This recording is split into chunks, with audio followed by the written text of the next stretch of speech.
fato tenho recebido questionamentos e perguntas na minha rede social sobre os investimentos na área social. Também devo informar que temos avançado em algumas áreas. Avançamos, por exemplo, na área da educação, especialmente na parceria do governo federal com o Estado do Espírito Santo.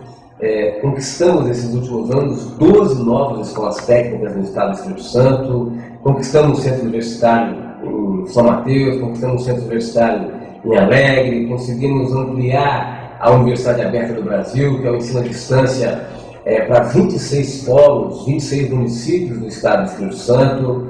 Na área da segurança e na área da saúde também conquistamos alguns investimentos, mas é importante que a gente reconheça que o Estado do Espírito Santo ainda deve muito à população capixaba, especialmente na área de segurança pública e na área de saúde. Investimentos foram feitos, têm sido feitos, mas ainda o passivo é muito grande. Nós temos que fazer muito mais investimento. O Estado do Espírito Santo se enriqueceu, o Estado do Espírito Santo recuperou sua capacidade de investimento, muitas empresas estão vindo para cá, podemos dizer que a gente hoje tem uma renda per capita das maiores do Brasil, mas ainda uma renda mal distribuída.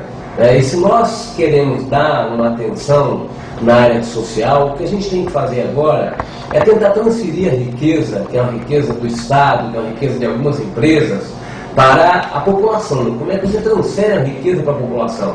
Através de investimentos maciços em áreas que têm relação direta com o ser humano, com as famílias, seja na área da saúde, com melhor atendimento, seja na área da segurança, com mais proteção, seja na área da educação, com mais qualidade, mais oportunidade de ensino. Então agora nós estamos precisando continuar e precisamos ampliar os investimentos nessas áreas para que a riqueza seja transferida para a população capixaba. O Estado enriqueceu, agora é a hora da população receber também aquilo que merece com relação a essa riqueza.